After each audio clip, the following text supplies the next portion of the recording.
are all relatively close. 2 in France, PSG again, and Marseille, and then a match in Germany, Bayer Leverkusen, which is situated between the cities of Dusseldorf and Cologne, and then a trip to Belgium. Home matches, though: Barcelona, Newcastle's first Champions League group match in 1997.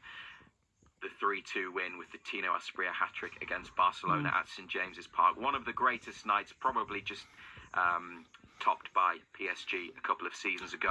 And then there are other games that they'll play at home. Well, to have PSV, who they also, PSV Eindhoven, who they also played in that 97-98 season.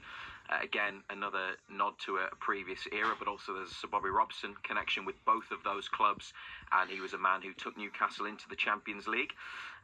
So, again, something nice, just mirrors that time, doesn't it? They also have a home match against Benfica, the team that dumped them out of the Europa League at the quarter-final stage in 2012-13 season, and then Athletic Bilbao are their other opponents. So, they're not going to the outer reaches of Europe or into Central Asia. It's all relatively close, but some big matches in there. 8 games, 4 at home, 4 away. What we don't have yet is the order of the matches or the exact kickoff times and match dates. That will come. Could come tonight, tomorrow. Don't think it'll be any later than Saturday. But that's how Newcastle United's Champions League phase shapes up. And how exciting is it to be back and to be monitoring the draw and looking at who they can get, and now finding out. Last time they got 3 big hitters in a group with PSG, Dortmund and Milan. This time they've got 8, and I think 6 or 7 of them are big. Yeah, I mean, Steve, you've obviously been listening to all of this, and we're following the draw as well. Thoughts? There are lots of subplots here. Some absolute magnificent games, all hugely difficult, but this is why, the players work ever so hard for all the season. It's to have this kind of, I suppose, it's a reward. You want to play at the highest level against the best teams and the best players.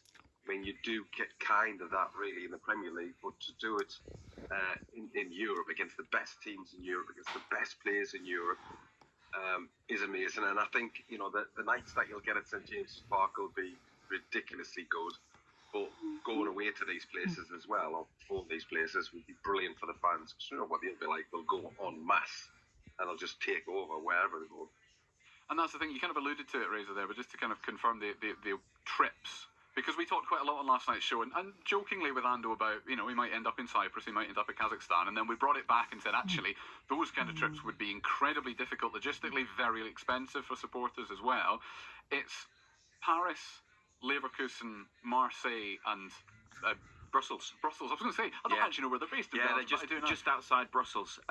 So they are short, accessible, and in the grand scheme of things, relatively cheap trips. Relatively.